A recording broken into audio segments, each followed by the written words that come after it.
नमस्कार दोस्तों, स्वागत है आपका A to Z स्टोरीज अद्भुत ऑफिशियल पर। साधु संत फकीर गुरु रहबरों की सदा ही जय जयकार। माँ काली का जब अस्त्र प्राप्त करने के बाद मत्स्येंद्र नाथ जी ने हरेश्वर पहुंचने पर गदासी तीर्थ में स्नान किया। वहां पर वीरभद्र डमरू, धनुष और त्रिशूल लेकर आए और तब मत्स्येंद्र नाथ जी से उनकी भेंट हुई। दोनों ने एक दूसरे को हाथ जोड़कर नमस्कार किया। वीरभद्र ने मत्स्येंद्र नाथ जी से पूछा कि आप कौन हैं और कौन से पंथ के अनुयायी हैं। मत्स्येंद्र नाथ जी बोले कि मुझे गुरु मत्स्येंद्र नाथ कहते हैं।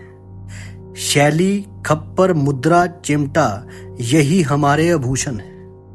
इतना सुनते ही वीरभद्र बोले, एक झूठ बोलकर और काला मुंह करके संसार भर में घूमते हो, ये ठीक नहीं है। इसलिए अपने ये ढोंग छोड़ दो, नहीं तो जगह जगह दुख भोगना पड़ेगा।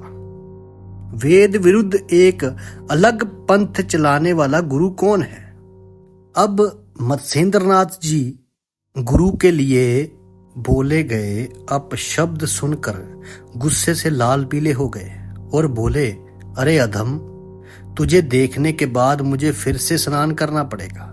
अब तू चुपचाप यहां से रास्ता नाप ले, नहीं तो मेरे हाथों तेरी मृत्यु निश्चित है। अब ये सब सुनकर वीरभद्र जी को भी क्रोध आ गया और वे बोले, अरे पाखंडी, अब मैं तेरे प्राण ले ही लेता। इतना कहकर उन्होंने धनुष पर बाण चढ़ाया। मत्स्येंद्र नाथ जी बोले, अरे मूर्ख, तू मुझे धमकी देकर अपनी इज्जत गंवा रहा है, सो तू ही मारा जाएगा।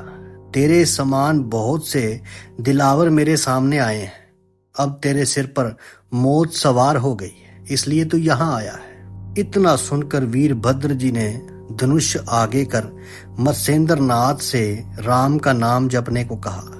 इस पर गुरु मत्स्येंद्र नाथ बोले, अरे मूर्ख, राम का नाम तुझे इतना अपवित्र लग रहा है जो मुझे जपने के लिए कह रहा है। ये मन में स्मरण कर कि इसी राम के मंत्र द्वारा शिवजी व वाल्मीकि जी सुखी हुए हैं और तुझे भी यही मंत्र मुक्ति देगा।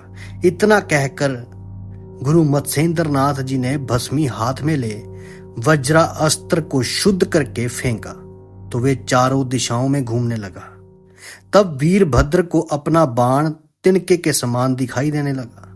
जो बाण योगी के प्राण लेने के लिए था, वे भस्मी के जोर से आकाश में घूमता दिखाई देने लगा और गुरु मत्स्येंद्र नाथ की शक्ति से वे बाण टुकड़े टुकड़े हो गया। इस पर वीरभद्र ने नागा अस्त्र छोड़ा और मत्स्येंद्र नाथ ने अपनी रक्षा के लिए रुद्राक्ष और खगेद्र अस्त्र फेंका, जिसने वीरभद्र को जझर कर डाला। उसके बाद भी वीरभद्र ने वात अस्त्र और मत्स्येंद्र नाथ ने पर्वत अस्त्र छोड़ा। इस प्रकार दोनों पक्ष एक दूसरे को नीचा दिखलाने की कोशिश करते रहे।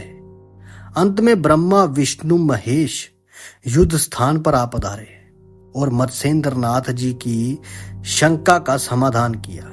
फिर वीरभद्र जी को बुलाकर मत्स्येंद्र नाथ जी से मित्रता करवाई और बताया कि कवि नारायण का अवतार है ये। तब तो वीरभद्र भी उन्हें वरदान देने को तैयार हो गए और कहने लगे कि मैंने बड़े बड़े वीर देखे, लेकिन गुरु मत्स्येंद्र नाथ के समान कोई नहीं देखा। फिर वीरभद्र ने आलिंगन कर पूछा, आपकी क्या इच्छा है? तब मत्स्येंद्र नाथ जी ने कहा, मैंने जो साबरी मंत्र सिद्ध किए हैं उनमें आपकी सहायता की जरूरत है।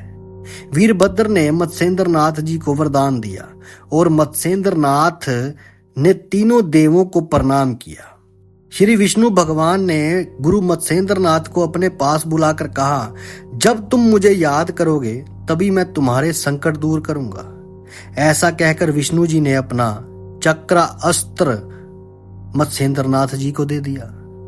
अब शिवजी भगवान ने प्रसन्न होकर अपना त्रिशूलास्त्र और ब्रह्मा जी ने शाप दया अस्त्र और इंद्र ने वज्र अस्त्र प्रदान किया।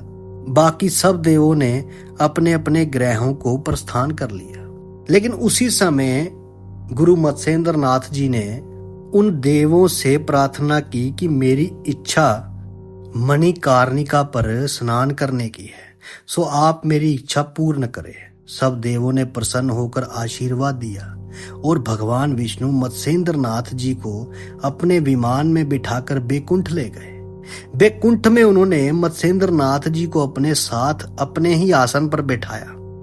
वहां पर मत्स्येंद्र नाथ जी का खाना पीना, उठना बैठना सब भगवान विष्णु जी के साथ ही था। वे नित्य प्रति मणिकर्णिका में स्नान करते थे। फिर उन्होंने अपने पूर्व जन्म की समाधि देखने की इच्छा प्रकट की। तब भगवान विष्णु जी ने उन्हें ले जाकर वासुदेव व कवि नारायण जी की समाधि दिखलाई, जिसे देखकर गुरु मत्स्येंद्र नाथ बड़े प्रसन्न हुए। बैकुंठ में मत्स्येंद्र नाथ 1 वर्ष तक रहे। उसके बाद वे इंद्र के साथ अमरावती गए। वहां भी वे 3 महीने रहने के पश्चात ब्रह्मा जी के कहने पर नारद मुनि के साथ सत्यलोक को गए। वहां 6 माह तक रहे। इस तरह 7 साल मेहमानदारी में वो लगे रहे। मत्स्येंद्र नाथ जी 7 साल मेहमानदारी में लगे रहे। सभी देवताओं ने उन्हें एक एक दिन अपने पास रखा। फिर गुरु मत्स्येंद्र नाथ जी ने देवताओं से आज्ञा ली और देवताओं ने उन्हें विमान में बिठाकर मृत्यु लोक भिजवाया। वापस आने के कुछ दिन पश्चात वे तीर्थ यात्रा को रवाना हुए। सबसे पहले गुरु मत्स्येंद्र नाथ केकड़ा देश के वज्रवन में गए, जहां देवी भगवती का स्थान है। वहां उन्होंने गर्म जल के भरे 360 कुंड देखे। उन कुंडों को देखकर गुरु मत्स्येंद्र नाथ को बड़ा आश्चर्य हुआ। फिर वे सब कुंडों में बारी बारी स्नान करके देवी जी के दर्शन के लिए मंदिर गए। वहां पुजारी ने उन्हें बताया कि यहाँ प्रथम वशिष्ठ मुनि जी ने यज्ञ किया था। तभी देवताओं ने स्नान करने के लिए इन गर्म जल के कुंडों का निर्माण किया था। उनके नाम भी अपने अपने नामों के अनुसार ही रखे थे। वशिष्ठ मुनि यहाँ 12 साल तक 12 दिन तक रहे। 12 साल और 12 दिन तक रहे और यज्ञ समाप्त होने के पश्चात वे स्वर्गलोक चले गए, परंतु कुंड अभी तक यहीं है। अब ये सुनकर गुरु मत्स्येंद्र नाथ जी की भी इच्छा हुई कि मैं भी यहाँ एक कुंड का निर्माण करूं। तब उन्होंने अपने त्रिशूल की मदद से एक कुंड तैयार किया और वरूप मंत्र का जाप कर भोगावती के जल का निर्माण किया। फिर अग्नि मंत्र का जाप कर उसमें अग्नि का प्रवेश कराकर जल को गर्म किया। उसके बाद अपने भोगावती कुंड में स्नान किया। फिर वे देवी दर्शन जी को गए और देवी जी को अपने रचे गए गर्म जल से स्नान करवाया। देवी ने प्रसन्न होकर मत्स्येंद्र नाथ जी की पीठ ठोकी और 1 महीने तक अपने पास रखा। एक दिन मत्स्येंद्र नाथ जी ने उनसे पूछा कि हे माता, आपका नाम वज्राबाई क्यों पड़ा?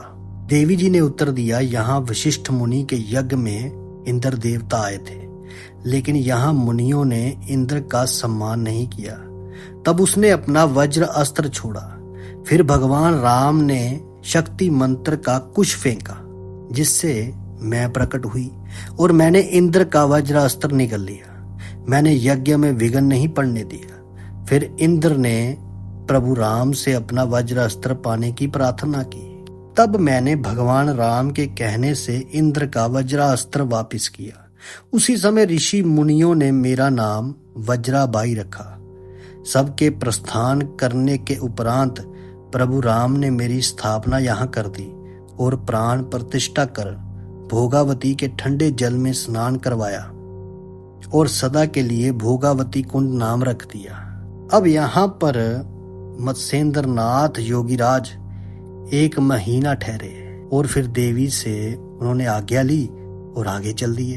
अब मत्स्येंद्र नाथ जी को वीरभद्र ने भी अपना आशीर्वाद दिया। उसके बाद वो 7 साल तक भिन्न भिन्न देवताओं के पास रहे और फिर वज्र अस्त्र माता जी के पास रहे, जिससे मत्स्येंद्र नाथ जी योगीराज वहां से यात्रा करते हुए आगे बढ़ते गए। धीरे धीरे सभी देवी देवताओं से उनकी मुलाकात होती रही। साधु संत फकीर गुरु रहबरों की सदा ही जय जयकार। जल्दी मिलते हैं नई वीडियो के साथ। तब तक के लिए आपके भीतर बसे उस परमात्मा को मेरा प्रणाम। आप सबका धन्यवाद।